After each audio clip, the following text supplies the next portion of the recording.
Hello दोस्तों, कैसे हो आप सभी लोग। मुझे उम्मीद है आप सभी लोग अच्छे होंगे, स्वस्थ होंगे। आप सभी मित्रों का बीके सोशल ज्ञान चैनल में हार्दिक स्वागत, अभिनंदन है। मित्रों, हम आज बात करने वाले हैं उन स्टूडेंट्स की, उन छात्रों की जो एलएलबी सेकेंड सेमेस्टर की तैयारी कर रहे हैं रज्जू भैया यूनिवर्सिटी प्रयागराज बोर्ड से। जी हाँ मित्रों, एलएलबी सेकेंड सेमेस्टर के अंदर एक बहुत ही इंपॉर्टेंट सब्जेक्ट होता है फैमिली लॉ का। उस फैमिली लॉ के ऊपर आज हम कुछ बात करने वाले हैं मित्रों। तो इस वीडियो को पूरा देखें और आखिरी तक देखें, जिससे आपको इस फैमिली लॉ की सारी जानकारी आपको हो सके मित्रों। लेकिन उससे पहले कि वीडियो शुरू करें दोस्तों, मेरी आप सभी लोगों से एक छोटी सी रिक्वेस्ट है। अगर आप हमारे चैनल में पहली बार जुड़े हैं और पहली बार आप इस वीडियो को देख रहे हैं तो कृपया हमारे चैनल को लाइक एवं सब्सक्राइब अवश्य करिए, क्योंकि इससे हम लोगों का थोड़ा सा प्रोत्साहन हो जाता है। तो मित्रों, बिना टाइम बर्बाद किए आइए स्टार्ट करते हैं मित्रों।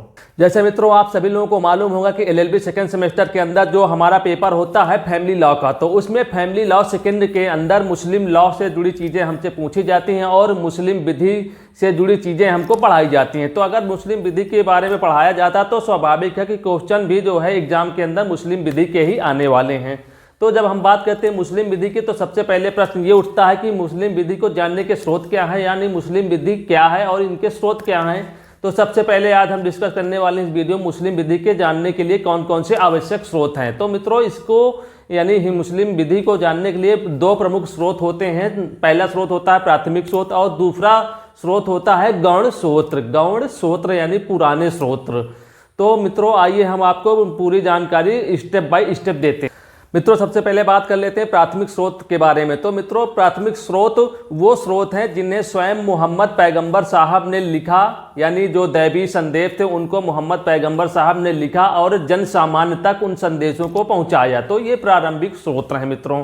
लेकिन अब यहाँ पे सबसे बड़ा प्रश्न ये उठता है कि मोहम्मद पैगंबर साहब को जो बहुत ही आदरणीय, बहुत ही पूज्य रहे हैं मुस्लिम विधि के अंदर, मुस्लिम विधि के अंतर्गत, तो उनको ये ज्ञान और ये जो संदेश थे वो कैसे मिला। तो इसके बारे में आइए थोड़ा सा विस्तार से चर्चा कर लेते। दोस्तों, ये बात 609 ईस्वी की है, जब मोहम्मद पैगंबर साहब एक हीरा नामक गुफा पर बैठकर अपना पूजा पाठ कर रहे थे और उसी गुफा में पूजा पाठ करते वक्त, ध्यान योग करते वक्त वहाँ पे जो है अल्लाह के द्वारा भेजे गए एक दूत का आगमन होता है, एक देवदूत का आगमन होता है और उस दूत का जो नाम था वो जिब्राइल था। मित्रों, उस दूत का नाम आप हमेशा याद रखिए, जिब्राइल नामक दूत था, जो अल्लाह का यानी भगवान का संदेश लेकर मोहम्मद पैगंबर साहब के पास गुफा के अंदर आए। उस गुफा का नाम था हीरा नामक गुफा थी।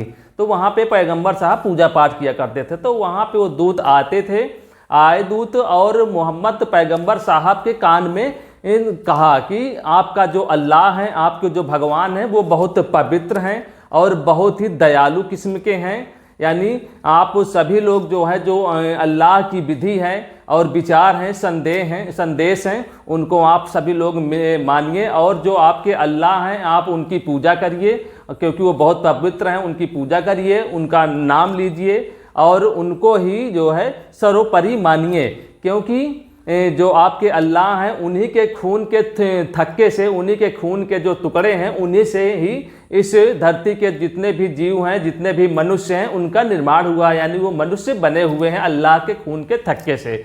इसलिए आप सभी लोग अपने अल्लाह को मानिए, बहुत पवित्र हैं। तो ये जो संदेश था ये मोहम्मद पैगंबर साहब के कान में जिब्राइल नाम का दूत जो है बोल के गए।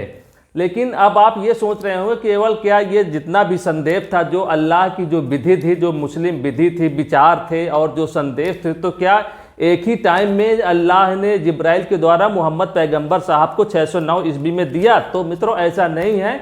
समय समय पर जो है मोहम्मद पैगंबर साहब अपना भ्रमण किया करते थे और कभी इस गुफा में, कभी इस जगह पे, कभी दूसरी जगह पे जाया करते थे। और जहाँ भी वो जाते थे और बढ़िया से इत्मीनान से अपना पूजा पाठ करते थे, ध्यान योग करते थे, तो उस जगह पे जो है, जो अल्लाह के दूत थे जिब्राइल, वहाँ पे उपस्थित हो जाते थे और समय समय पर उनको अल्लाह का संदेश देते थे। तो इस तरीके से जो संदेश अल्लाह के द्वारा भेजे गए जिब्राइल नामक दूत के माध्यम से, तो वो मोहम्मद पैगंबर साहब तक आए और मोहम्मद पैगंबर साहब जहाँ भी रहते थे, जहाँ जहाँ जाते थे, तो जो उनके संदेश थे, अल्लाह के संदेश थे, भगवान के संदेश थे, उनको जन सामान्य तक वो पहुँचाते थे।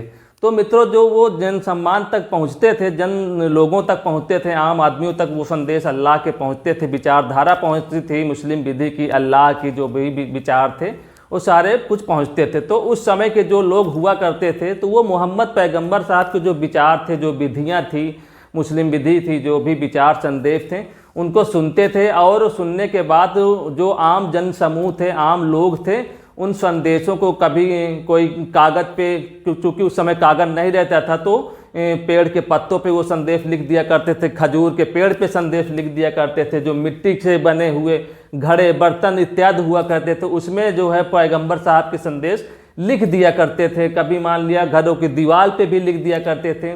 तो समय समय पे जो अल्लाह के द्वारा जो है मोहम्मद पैगंबर साहब को संदेश मिले विभिन्न स्थानों पे पूजा पाठ करते वक्त, तो उन संदेशों को मोहम्मद पैगंबर साहब ने आम लोगों तक पहुंचाया और जो आम लोग थे उनको कहीं ना कहीं अपना लिख दिया करते थे।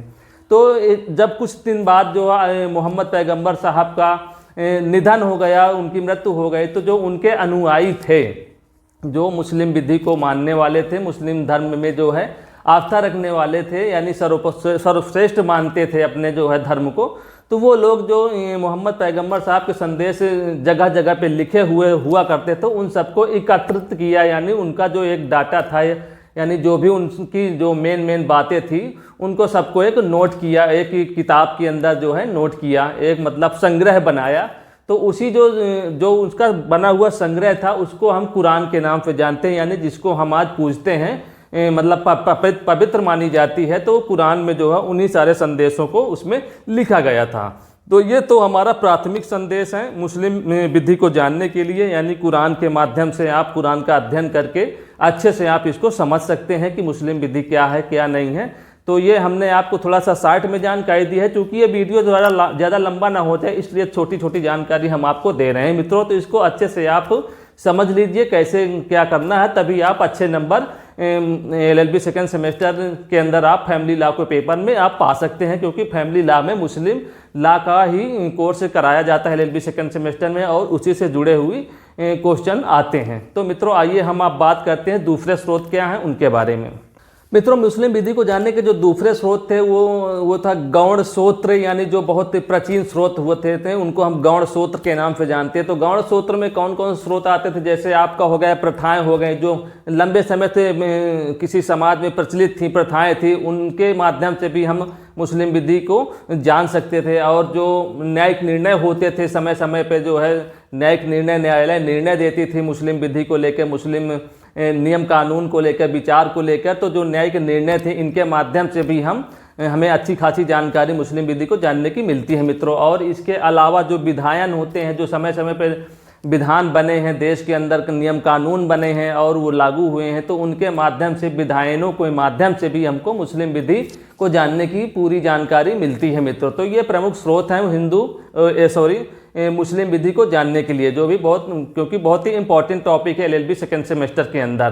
तो दोस्तों ये थी छोटी जानकारी जो है मुस्लिम विधि को जानने की, कि हम किन किन माध्यमों से मुस्लिम विधि को जान सकते हैं, यानी मुस्लिम विधि को जानने के स्रोत क्या क्या हैं। तो हमने आपको प्राथमिक स्रोत बताए और गौड़ स्रोत की जानकारी भी दी, तो आप अच्छे से इसको नोट कर लीजिए मित्रों। अगर हमारा ये वीडियो आपको पसंद आया हो तो कृपया हमारे चैनल को लाइक सब्सक्राइब करिए, और किसी तरह की जानकारी आपको इस वीडियो से जुड़ी या LLB सेकेंड सेमेस्टर से जुड़ी जानकारी आपको चाहिए तो आप कमेंट कर सकते हैं। मैं कोशिश करूंगा कि आपके कमेंट्स का उत्तर दे सकूं। तो मित्रों वीडियो देखने के लिए आप सभी लोगों का एक बार पुनः बहुत बहुत धन्यवाद। नमस्कार, जय हिंद, जय भारत।